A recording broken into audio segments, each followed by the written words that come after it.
Hello everyone, welcome back to another video. Today what I have for you is episode 9, I believe, of my FM22 beta save with Derby County. Now if you do go on to enjoy today's video, make sure you drop a like on it, subscribe if you are new as well. We are trying to hit 200 subscribers on this channel by the end of the year, so if you could subscribe, that would be massively appreciated. Today though, we have 2 more games for you, and we also have a deadline day. We have Birmingham City at home, they're currently sat 13th in the table. Then we have transfer deadline day and all that sort of stuff, and then we have Brentford at home in the 4th round of the Carabao Cup. Make sure you drop a like on today's video, subscribe if you are new as well, and I shall see you all once I've picked this team for the game against Birmingham. Here we have it then. This is the team that I'm going to be using for this game at home to Birmingham City. We line up as always in our 4-2-3-1 formation. We've got Allsop starting in goal, a back four of Byrne, Davies, Stearman and Buchanan. In midfield we've got Bielik and Mumba.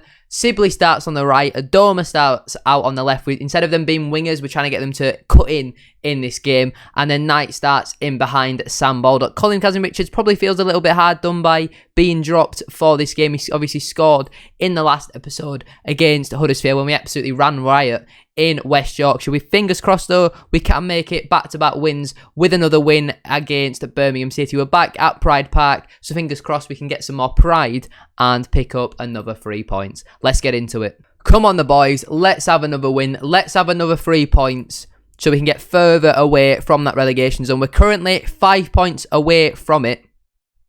Sarkic, the Birmingham goalkeeper, goes long.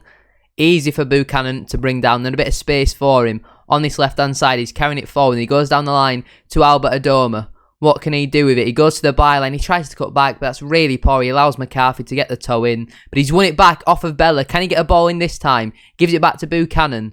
Comes into Bielik, ball to Albert Adoma.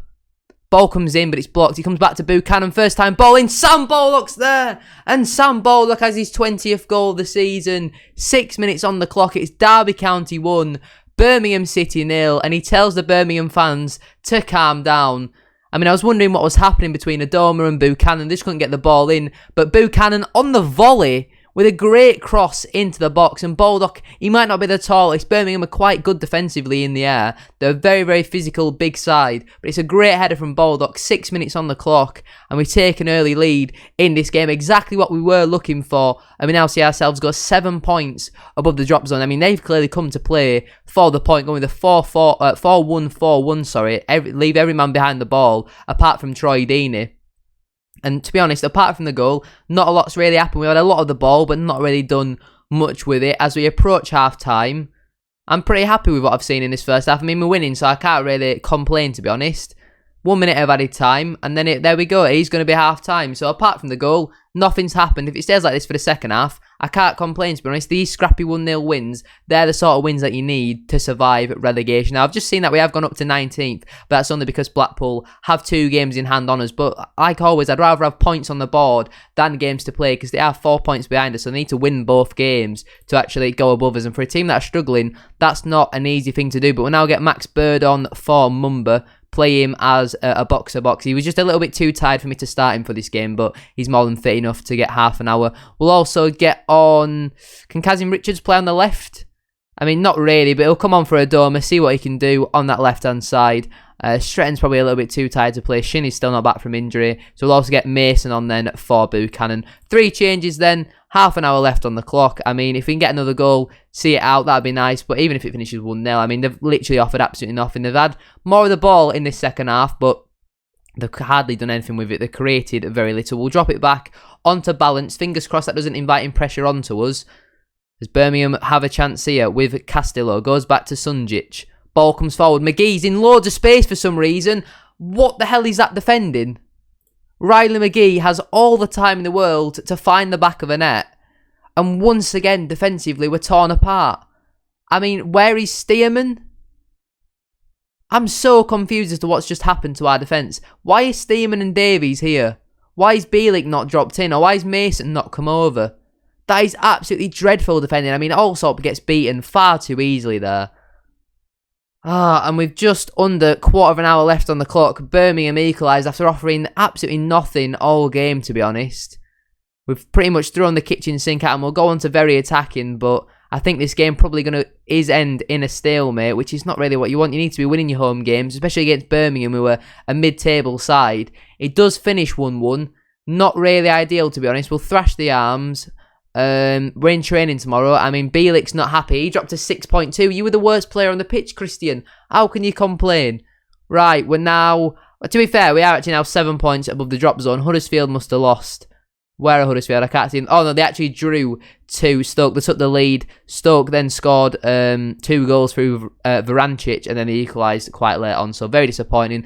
Now, though, this is what you're all here for. Transfer deadline day. We'll try to get a couple deals done for you guys as well. First piece of deadline day business for then Louis Apere. I believe that's how you pronounce his name. He's going to come in at the start of next season, so nothing that really affects us for now, but this is going to go through on the 9th of June. One for the future. Currently 2.5 star, current ability, currently leading Sky Bet League 2 standard, has the potential though to play in the Championship. We've got him on a free transfer, and 7 goals in 50 is not the end of the world. Yeah, he's playing over in Scotland, but this season he's got 5 goal contributions in 7 games, averaging a 7.08, so I don't think that's the worst return in the world. He'll come in, be an understudy, all that sort of stuff. He's in for next season. First proper bit then of deadline day business from us. Someone who's actually going to come in for now. Daniel Johnson has joined from Preston North, and if we advance a little bit further through, you can see the 29-year-old has joined us on a 2-year contract. Very good central midfielder or attacking midfielder at this level. He's come in and he's a strong penalty taker. He's decent Championship standard. He's a very good player, is Daniel Johnson, and he's one I'm happy to have over the line. We paid, I think, 100k up front, and then it's 175k in installments. I'm pretty sure that's what it was. So nothing really, we've not really blown out the wage budget on him, but it's a very solid option for Championship level. There is a possibility that I may have spent our entire transfer budget on failed work permits, but 2 players who are going to join us. Firstly, Andy Halliday is going to join us. We'll quickly accept that. And secondly, Fran Merida is also going to join us. These 2, again, are players who are going to join in the summer. That's mainly what we're preparing for right now. It's kind of something that we've had to do just because we don't have any actual transfer budget to go out and buy players. But Andy Halliday's come in on an initial 1-year contract, and if he plays 15 games in that season, he gets another year. Merida, a little bit different. He comes in on a 2-year contract with no other options. We've had to pay him a little bit more, but he is a very solid, I mean, it says 5-star here, but yeah, my scouts out the grades. 3.5-star. Current ability, 3.5-star potential, so you never know. Their asking price was well below his market value. He looks like a solid Championship standard player. Yes, we've signed some more older players, but the aim for this save was to be a 1 or 2 season save and then see where we are from there. We might do a 5-year save in the future, but I believe that should conclude our transfer deadline day business. Only one proper signing in Daniel Johnson, I believe, unless I've missed anyone. No, only Daniel Johnson has signed, but there's no real free agents who are available at this sort of time of the year. But let's now move on to this game then against Brentford, because I presume, yeah, there we go. Transfer deadline day passes. We got a few players in during the window, a few players out. Let's get into this game then against Brentford. Lee Buchanan has won Championship Young Player of the Month for January, so decent for him. He was actually pretty decent in that month. He's dedicated his award to me as well, which is what we like to see. Even though the transfer window is closed, another player who will be joining us at the start of the next season is Fabian Kunze. I want to say you pronounce his name. He's joining us on a 3-year contract, only on 3k a week. I don't know why it says 3k and 3.6k. I'm not really too sure, but we'll accept him. Get him in the building. He's only 23 years of age. Again, it says he's 5-star current ability. I don't know why. 3.5-star with the potential to be 3.5-star, but when he's 23, he's definitely got more time to develop. I don't think my assistant manager or maybe my scouts are not very good because their star ratings are all over the place, but there you go. Another signing in through the door, ready for next season. Here's a little bit of positive news for us then. Kamil Jozwiak has now started his rehabilitation stage. I mean, he's still going to be out for about 5 weeks to 2 months, but it's nice to have another player who'll be back around the dressing room and all that sort of stuff. Another signing who will be joining us is Eduardo. He is a centre-back who's going to come in from Sassuolo. Again, it says he's 5-star current ability. 3-star with the potential of 3-star. Another free transfer signing. He's on a hefty amount of money, to be fair, which isn't ideal, but he looks very good for 28 years of age. He's on a free transfer as well, so I don't mind paying bigger wages if we're not having to pay high transfer fees. But he's a lot younger than people like Curtis Davies, who will definitely be leaving the club at the end of the season. But yet another signing in through the door, ready for next season. Here we have it then. This is the team that I'm going to be using for this game at home to Brentford in the FA Cup. We've got Allsop in goal, a back four of Byrne, Bielik, who's now moved in to centre-back because of the arrival of Daniel Johnson. He's partnered by Velasquez, and Buchanan is at left-back. A midfield two of Bird and Sibley. Adoma starts on the right. Braithey's back from suspension, so he starts on the left. And Daniel Johnson, new signing who's come in for a pretty decent amount of money, to be honest. He's probably the replacement for Ravel Morrison. Not as good in terms of star rating. A little bit older as well, but I have more than enough confidence in Danny Johnson. And obviously, Sam Baldock is leading the line. Let's get into this game then. It's not a game that we expect to win. We had a very good run in the Carabao Cup, so there's no reason why we can't go on and do very well in the FA Cup as well. We're at home against the Premier League side. You know, when was the last time that we saw us do that? Let's get into this game. I mean, we're 15 minutes in and there's not been a shot yet. That's why you've not seen anything for the first 15 minutes. Finally, there's been a shot 20 minutes in. I mean, we're absolutely dominating the ball right now. They look very tired. They've also gone pretty much full strength. So when they've got people like Ivan Toney, probably going to be a bit difficult for us to deal with.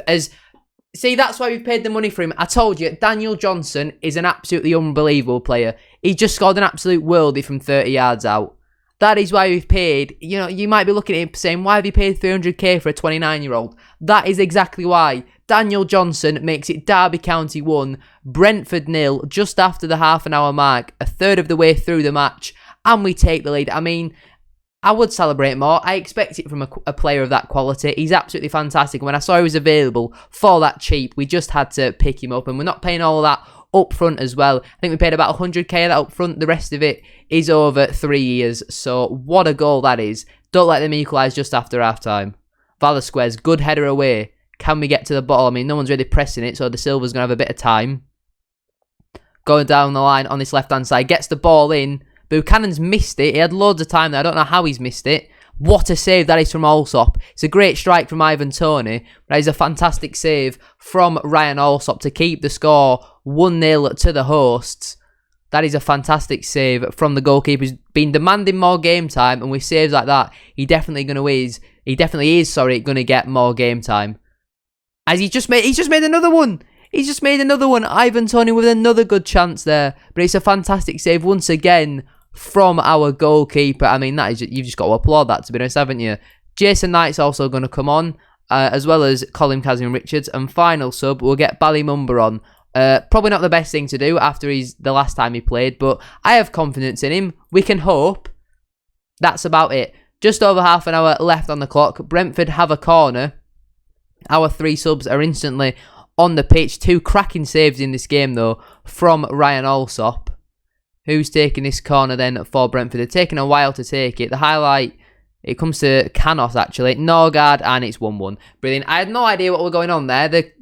The guy who were taking the corner just didn't want to take the corner, and then the camera angle changed loads. Apologies. I was a little bit confused as to what was happening there. It's Canos with the ball in, though. Norgard, I mean, he has 4 players around him, and he still somehow wins it. That's really poor defending.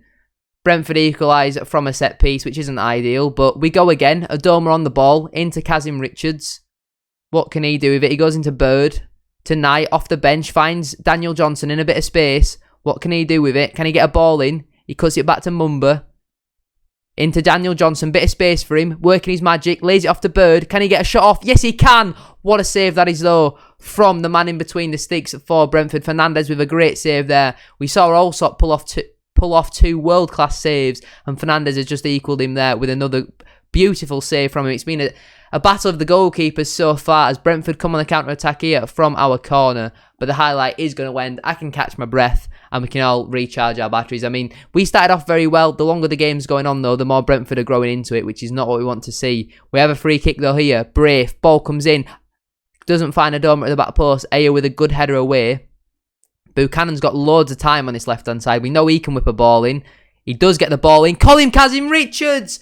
And Colin Kazim-Richards gets his 8th goal of the season. Buchanan with another assist. That's why he won Young Championship Player of the Month. It's great play from him, and that's why you should always have a player out when you're defending corners, because Buchanan had loads of time to run down the left-hand side, get a great ball in, and Kazim Richards off the bench gets his 8th goal of the season. It's Derby County 2, Brentford 1, 15 minutes left on the clock. We take the lead in this match once again. Why are you complacent by the feedback? We're literally playing a Premier League side.